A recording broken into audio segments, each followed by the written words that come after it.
Salut la famille, nous sommes très heureux de nous retrouver encore sur les pistes devant vous et nous disons merci. Merci d'être toujours là présent, surtout à travers cet espace des commentaires. Comme j'ai toujours l'habitude de vous le dire, cet espace est bien réservé pour toi. Donc, si tu as quelque chose que tu voulais partager avec nous, n'hésitez pas. Utilise cet espace des commentaires. Et si c'est la première fois ou bien si tu es un habitué, mais tu n'as pas encore pris la décision de t'abonner, je pense qu'il est temps. En bas dans les coins, tu cliques, tu t'abonnes, tu actives aussi la cloche de notification. Partagez les liens, surtout ça, je te les recommande. Regardez aussi nos vidéos jusqu'à la fin, c'est très très important aussi.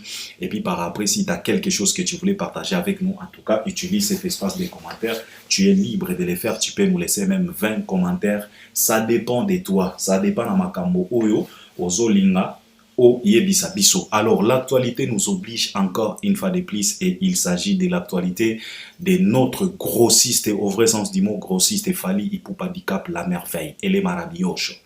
L'artiste vient d'écrire encore une fois de plus l'histoire.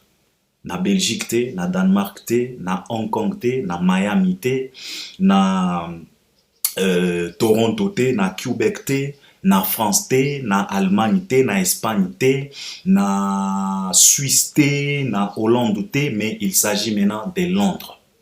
L'artiste vient de remplir la salle Ovo Wembley Arena. La salle a la capacité de 12 000 et quelques places. Et Fally a tout vendu. Tina Foss. Il a rempli. Alors ce n'est pas du tout évident et c'est de ça qu'il s'agit. Alors, toye ko lobela événement wana mingi mingi toye ko féliciter l'artiste. Par après, si manangonde tokoya ko décortiquer ba spectacle tokoya ko tapena na mozindo yalika mwango, mais aujourd'hui nous sommes là tout simplement pour dire dans l'ensemble féliciter l'artiste parce que nous sommes tellement fiers il y a artiste oyo. Vous savez mes chers frères, l'obitango nazota la Fally on stage, il y avait tout simplement une chanson qui tournait dans ma tête. La chanson en question c'est Esengo. Parce que dans la chanson Esengo, Fally a utilisé des mots makambo yazo sala leloyo. En tout cas, soko tali yango. Si tu es vraiment un averti, directement, il faut penser na nzembo wana Esengo. Parce que na Esengo, Fally yemba loba que chacune de nos actions devient mémorable. Jusqu'où va l'horizon? Territoire et kozala kaka contrôlé. Aucune montagne n'est insurmontable. Et la force qui va m'arrêter n'existe pas. Pour tout simplement vous dire, vous le microbe, vous les bactéries, vous les zombies, les démons, les morts vivants, les illettrés culturels, les sous-développés, les indigènes, c'est tout simplement pour vous dire que jusqu'où va l'horizon et aucun mensonge qu'on ne peut pas dévoiler. Tolobana bino déjà que le monde est au courant de tout.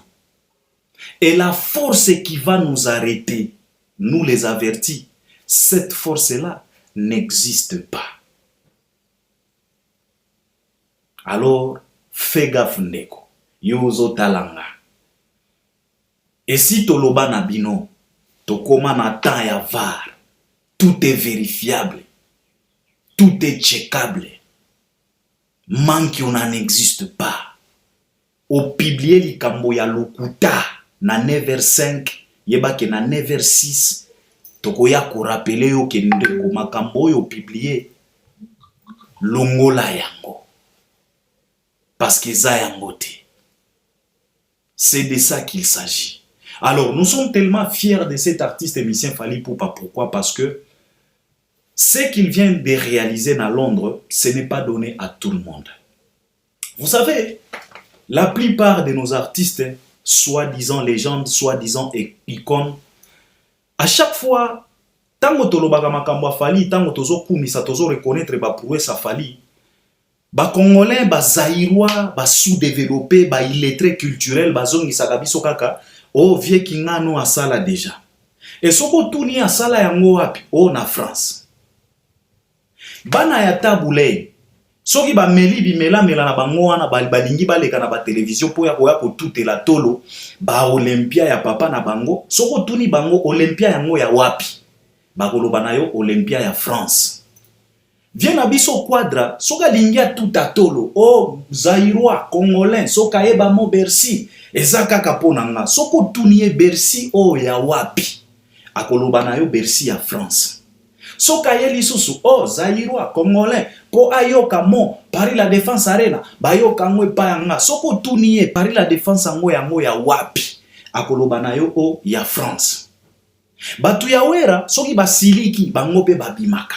O wera beta double Zenita beta Bercy soko tunie Zeniti o ya wapi ya France, Bercy o ya wapi ya France. King Kester, Abeti Masikini, Papa Wemba et les autres, pour ne pas citer tout le monde. Il s'agit que France. Maintenant we talking about London. Tozolo bela Londres. C'est de ça qu'il s'agit. Nde bisika fali auti kokoma histoire. Eza lisusu ba histoire ya ba France te. Ekomi ba histoire ya ba Londres. Londres ngo mboka ya nani? Musicalement parlant, Londres eza mboka ya Craig David. Biso nyonso toyebi Craig David. Na album na ye oyo cartona 7 days. Banzembo lokola ba 7 days. Londres mboka ya nani? Londres mboka ya ba Taylor Swift. Londres mboka ya ba Adele, ba Sero ba Yembaka. Londres mboka ya ba The Weeknd. Londres mboka ya ba Justin Bieber. Londres mboka ya ba Idris Elba. Londres mboka ya ba Yaba. Boyebi Londres. Basta au bauta Londres. Il s'agit à Londres wana. Et puis Londres wana ezamboka ya ba artiste oyo anglophone oyo bauta Afrique. Ba convainca batu ya Londres jusqu'à ce que bango pe ba beta. Ba artiste yango banani. Il s'agit de Davido, de Burna Boy, de Tiwa, de Yemi Alade, de Wizkid, Rema et les autres, les Flava Nabania, pour ne pas citer tout le monde. Wanande Londres fali auti kokoma histoire. Il ne s'agit plus à ba histoire ya ba France. Soki tabulei France, soki wera France, soki kofi France. Now is about London.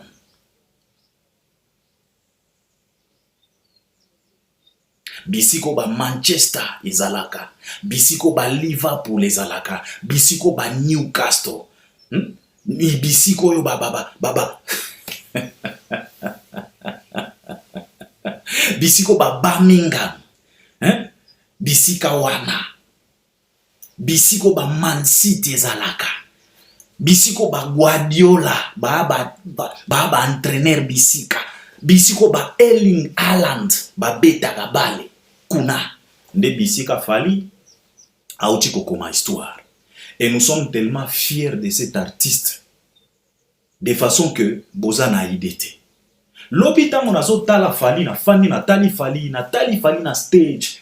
Nengazo kenda zongi ayembi si pe public to yembi. Natali fali na lobi en tout cas.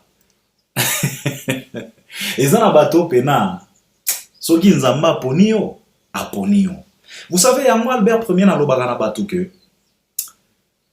toi qui te prépares à chaque fois, qui te donne les leaks d'activer la haine envers un élu de Dieu, il faut savoir que tu actives aussi ta souffrance sans le savoir. Parce que moi, ça me fait du mal, il y a comme on a battu.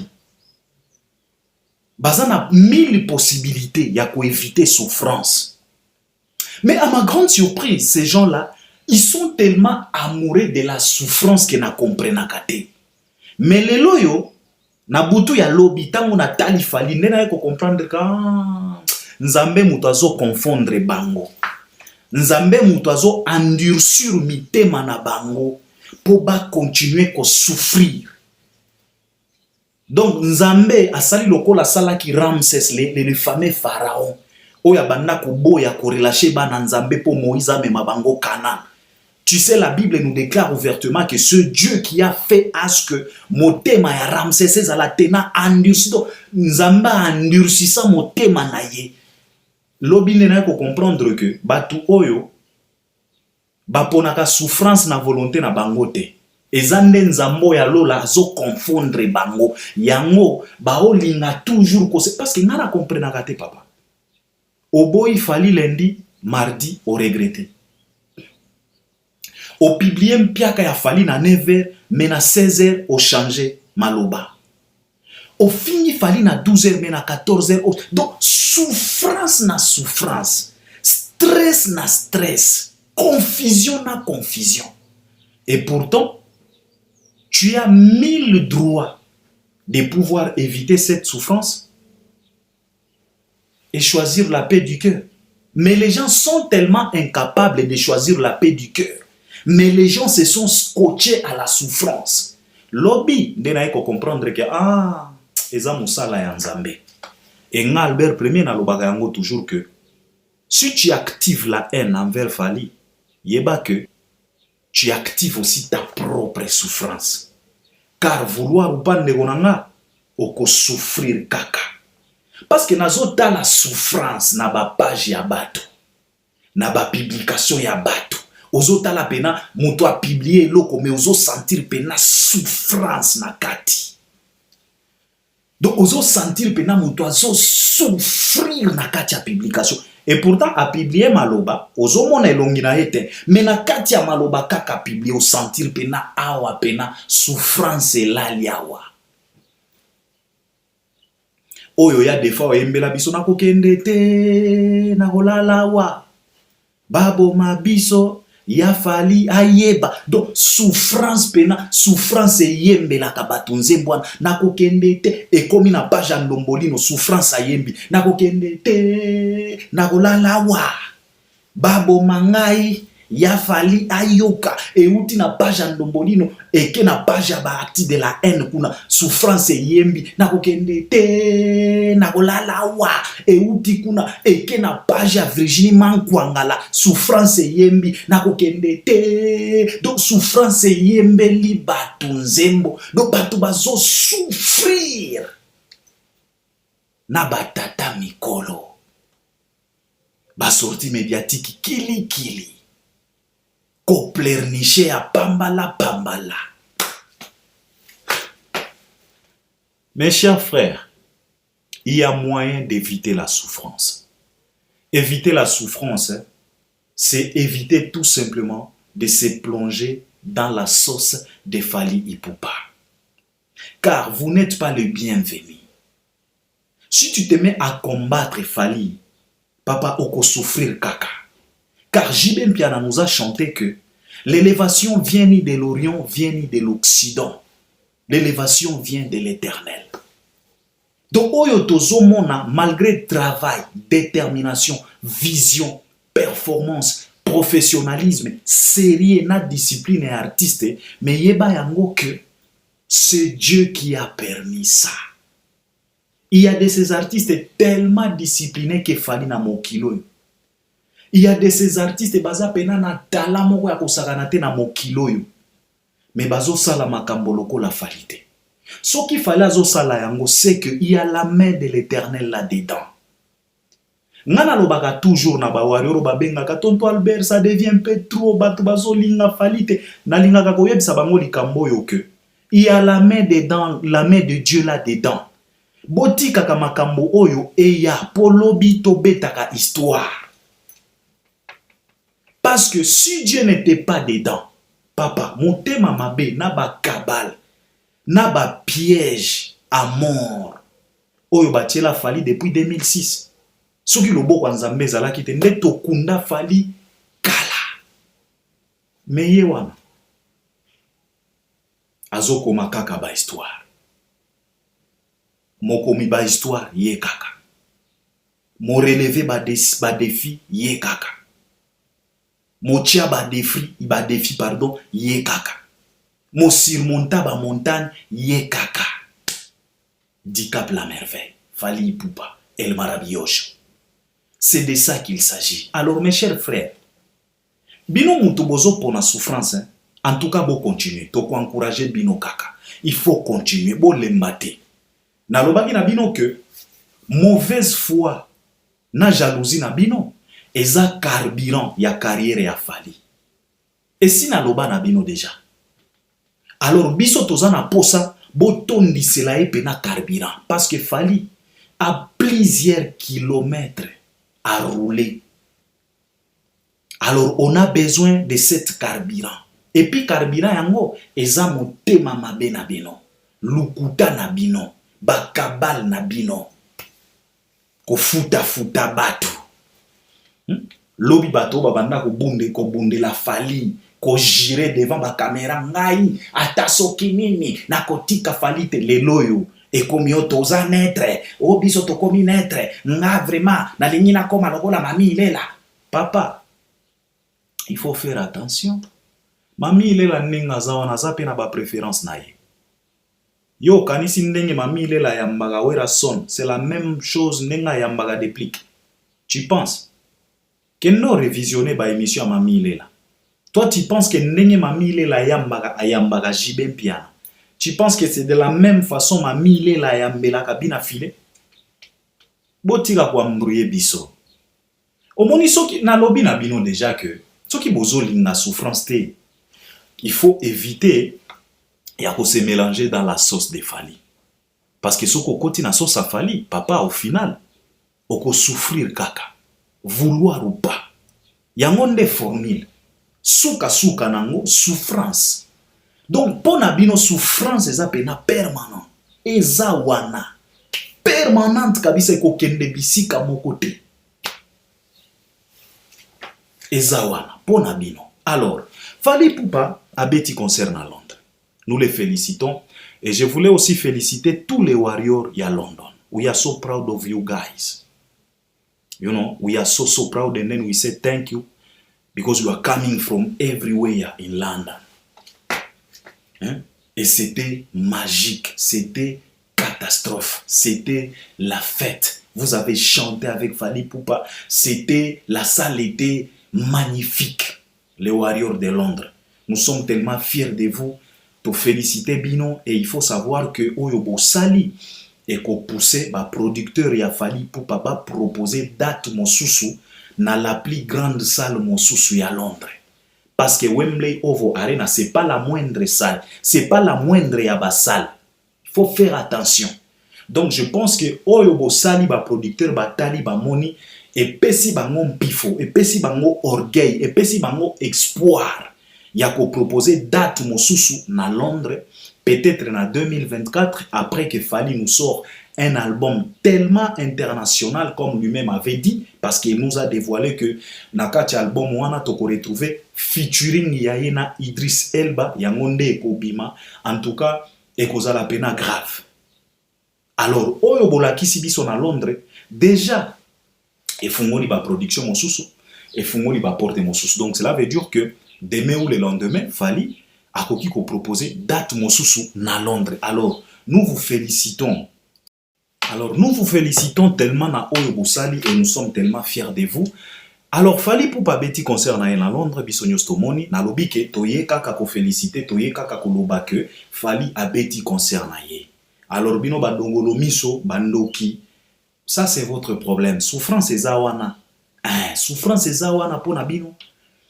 En tout cas, beaucoup souffrir kaka. Alors, Fally a beti concert. Fally a koti, nenga koti, kitoko ya kosaganate. Comme lui-même avait dit que Oyobomona qui n'a Paris la Défense Arena. Et Zayangote, Oyobomona na Ovo Wembley Arena. D'abord, ba entrer, c'est pas la même chose. Nenga kota qui na la Défense, nenga koti na Ovo, c'est pas la même chose. Alors na Ovo Wembley Arena Fally Ipupa a participé banzemo mosusu oyo abetaki na la Défense te. Bon, bien sûr, il y a de ces chansons que Fally Ipupa ne peut pas s'en passer. Vouloir ou pas, banzemo lokola ba service, banzemo lokola ba original, banzemo lokola ba Mayday, banzemo lokola ba SL, banzemo lokola ba mal accompagné oyo ezoko ma tube planétaire nzembo wana na ndenge moko ya kosakana te. Fali ne pouvait pas kotika kobeta banzembo wana banzembo lokola ba juste une danse, mais binomoko bomonike na over Wembley Arena Fali a beti banzembo mosusu oyo a betaki na la défense T, comme lui-même avait dit. Et puis tomoni pe chorégraphie, mais chorégraphie est changé pena mingi te, mais c'est pas quand même la même chose na oyo tomonaki na Paris la Défense Arena. En tout cas lelo na ye kokota na mozindo a concerté na ye kaka ko féliciter l'artiste et ko lobela kaka ke non. En tout cas na batu oyo bazana nu ya kolala bazana nu ya koronfler bola muka boye bake Fali abeti salle et tondi. Et na minute oyo tozo lobela sikoyo makambo ya Belgique. ING Arena ya Belgique, c'est de ça qu'il s'agit. Toyoka ki ba mankambo ebele awa oh ba musicien ba pimeli bango boye ceci cela bino moko bomoni, tout le monde était présent et présente. Ba danseuse na équipe ya Jenny bango nyoso bazalaki wana na ba danseuse ya Fali ya F Victime na ba artiste ba accompagner ka Fali ba Nathan ba Zuipe ba opportunité ya ko yemba ba vocal na bango eloko oyo bato ba réclamaki que non. En tout cas il faut que pesa bango pe visibilité, c'est bien aussi, ça fait du bien. En tout cas et ça là qui pena bien tant na mona ki Nathan zo yemba vocal na e na bande ko misusu. En tout cas c'était vraiment bien. Alors concert et sili on passe à autre chose. Biso ba averti tokozongela makambo yo après toya ko décortiquer tokozongela même par la Défense Arena, c'est pas encore fini. On passe tout simplement à autre chose parce que tozan a besoin ba arena misa tu oyo ele kanani comme ça tokozala pena na ba package tokozala pena na matière tokozala pena na 3 containers ya kolobela ya ko développer ya ko analyser. Donc c'est de ça qu'il s'agit. Alors, nous félicitons vraiment l'artiste et musicien Fali Ipupa et nous disons vraiment merci au Seigneur. Il a coupé ça et ba énergie, ba makasi parce que ce n'est pas du tout évident. Kobina, koyemba, ko se déplacer, kozala au courant ya makambo ndengezo kende, kolinga par tous les moyens possibles makambo et les kakitoko ko kanisa pe sécurité à ba warrior. Donc, ce n'est pas du tout évident. Alors, nous félicitons vraiment l'artiste na équipe na mobimba na batu nyonso oyo ba participer na ba warrior nyonso. Alors, to féliciter bino sikoyo manduki totalisi yango na Belgique. C'est de ça qu'il s'agit. Donc, oyo nde nalingaki na partager na bino, on est ensemble, tokoya ko zonga, potoya ko décortiquer bien. On est ensemble, c'était tout simplement féliciter l'artiste na ba banso oyo ba participer na ba warrior ba sombi ba billet pour ezala une réussite totale. On est tellement fiers de vous bino ba warrior à Londres. Donc bon se préparer parce que botal ici déjà ba producteur que vous êtes capable de remplir même une salle de 20 000 na Londres. Donc bon se préparer en conséquence et na ba date misusu oyo ba ko proposer bino. Alors on est tellement fiers de vous. Donc on est ensemble, à la prochaine. Merci beaucoup.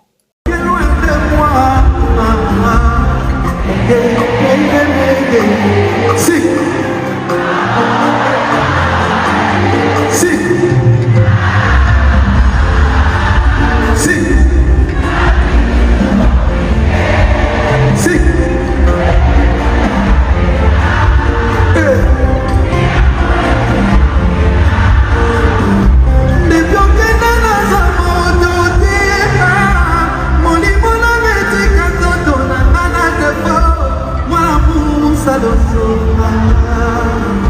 Partout na guerre azotuna aye malima tutela kitono asawate nayawa tellement triste inconsolable pour l'immensité okozala yanga kotoke bakolinga yo jamais netiawa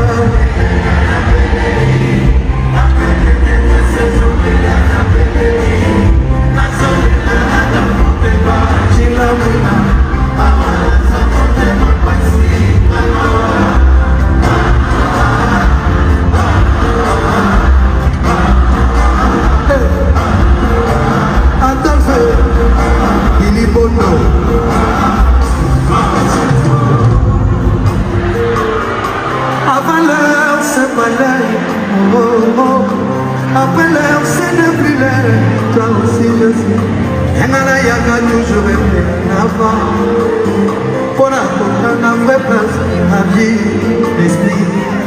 Tema, mon débat, tu l'as mouillé, ma seule montana yaki en avant.